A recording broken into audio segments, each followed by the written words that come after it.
আজ পশ্চিমবঙ্গ পুলিশ এবং পশ্চিমবঙ্গ পুলিশের বিশেষ করে সেই পুলিশ অফিসার এবং পুলিশ কর্মী যাদেরকে নিযুক্ত করা হয়েছে বিগত বেশ কয়েক বছরে ওবিসি এর মাধ্যমে, সেই জিন্না পুলিশকে আজকে মমতা বন্দ্যোপাধ্যায় মাঠে নামিয়ে যেভাবে গেরুয়া বসনধারী হিন্দু জাগরণ মঞ্চের বিভিন্ন নেতৃত্বের উপর যে বর্বরচিত আক্রমণ করেছে, এই বর্বরচিত আক্রমণের প্রতিবাদ আমরা করছি, আমি করছি।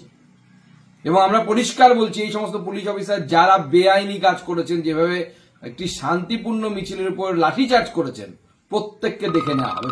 দীপুচন্দ্র দাস একজন হিন্দু যুবক, তার উপর যে অত্যাচার, নৃশংস অত্যাচার, তাকে পিটিয়ে মারা এবং জ্বালিয়ে দেওয়ার প্রতিবাদে হিন্দু জাগরণ মঞ্চের তরফ থেকে আজকে একটি প্রতিবাদ মিছিলের ডাক দেওয়া হয়েছিল, যা দুপুর 12টা নাগাদ শিয়ালদা স্টেশন থেকে বাংলাদেশ হাই কমিশনারের সামনে বা তার দিকে যেতে শুরু করে।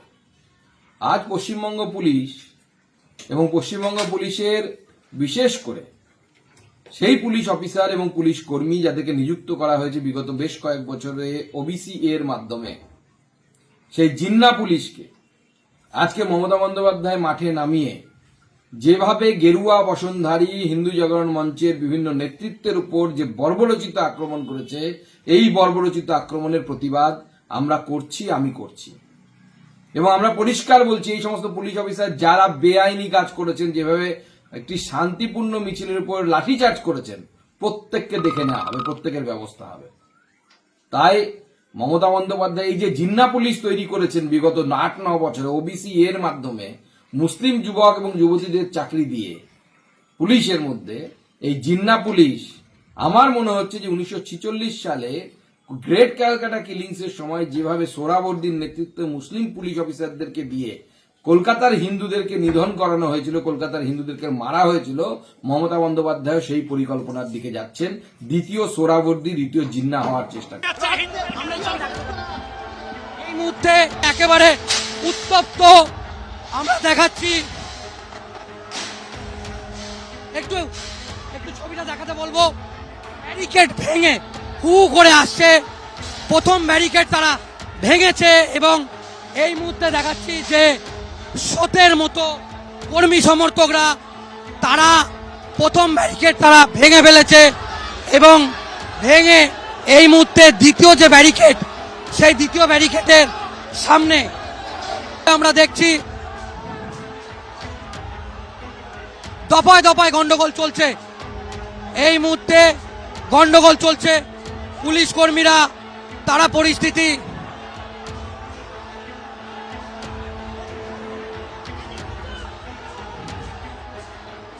এই মুহূর্তে আমরা দেখছি দফায় দফায় গন্ডগোল, সেই গন্ডগোল চলছে। পুলিশের সঙ্গে একেবারে ধস্তাধস্তি চলছে এবং বেশ কিছু সাধু সন্ত তারা এই গন্ডগোলে মাটিতে পড়ে যায়। ফের এই মুহূর্তে দেখাচ্ছি যে তারা ব্যারিকেড ভাঙার চেষ্টা করছে। এই মুহূর্তে বাংলাদেশ ডেপুটি হাই কমিশনের অফিসের বাইরে একটা উত্তেজনা তৈরি হয়েছে এবং প্রতি মুহূর্তের ছবি আমরা তুলে ধরছি। এই মুহূর্তে কিন্তু বাংলাদেশ ডেপুটি হাই কমিশনের অফিসের বাইরে একটা গন্ডগোল, আমরা সেই ছবি দেখাচ্ছি যে দফায় দফায় গন্ডগোল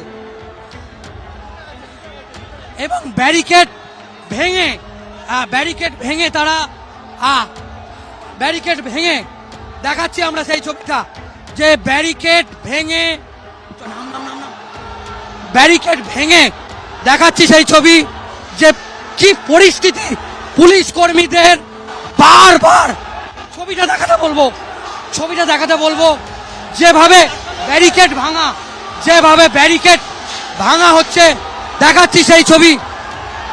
ব্যারিকেড ভেঙে একেবারে এদিকে ছবিটা দেখাতে বলবো পুলিশের সঙ্গে।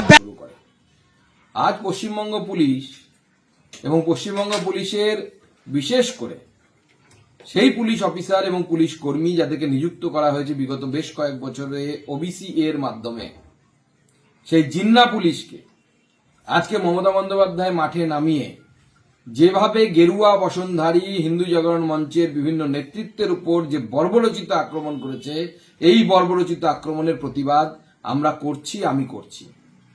এবং আমরা পরিষ্কার বলছি এই সমস্ত পুলিশ অফিসার যারা বেআইনি কাজ করেছেন, যেভাবে একটি শান্তিপূর্ণ মিছিলের উপর লাঠিচার্জ করেছেন, প্রত্যেককে দেখে নেওয়া হবে।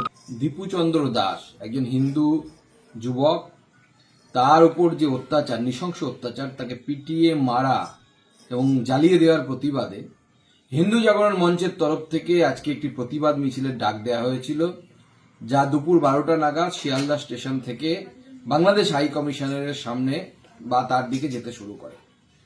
আজ পশ্চিমবঙ্গ পুলিশ এবং পশ্চিমবঙ্গ পুলিশের বিশেষ করে সেই পুলিশ অফিসার এবং পুলিশ কর্মী যাদেরকে নিযুক্ত করা হয়েছে বিগত বেশ কয়েক বছরে ওবিসি এর মাধ্যমে, সেই জিন্না পুলিশকে আজকে মমতা বন্দ্যোপাধ্যায় মাঠে নামিয়ে যেভাবে গেরুয়া বসনধারী হিন্দু জাগরণ মঞ্চের বিভিন্ন নেতৃত্বের উপর যে বর্বরচিত আক্রমণ করেছে, এই বর্বরচিত আক্রমণের প্রতিবাদ আমরা করছি, আমি করছি।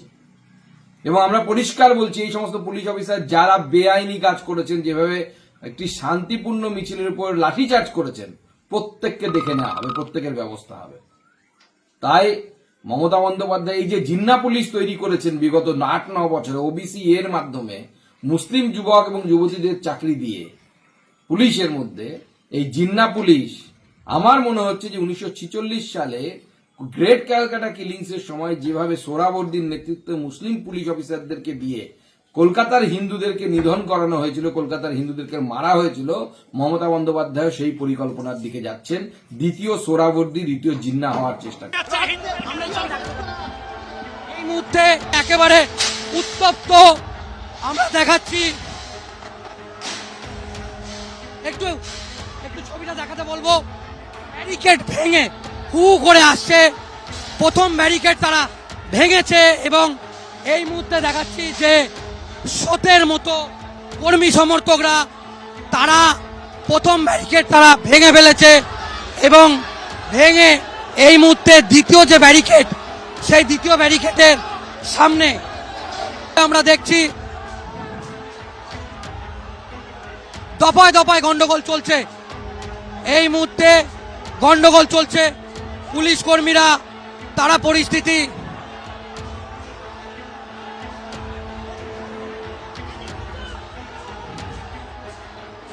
এই মুহূর্তে আমরা দেখছি দফায় দফায় গন্ডগোল, সেই গন্ডগোল চলছে। পুলিশের সঙ্গে একেবারে ধস্তাধস্তি চলছে এবং বেশ কিছু সাধু সন্ত তারা এই গন্ডগোলে মাটিতে পড়ে যায়। ফের এই মুহূর্তে দেখাচ্ছি যে তারা ব্যারিকেড ভাঙার চেষ্টা করছে। এই মুহূর্তে বাংলাদেশ ডেপুটি হাই কমিশনের অফিসের বাইরে একটা উত্তেজনা তৈরি হয়েছে এবং প্রতি মুহূর্তের ছবি আমরা তুলে ধরছি। এই মুহূর্তে কিন্তু বাংলাদেশ ডেপুটি হাই কমিশনের অফিসের বাইরে একটা গন্ডগোল আমরা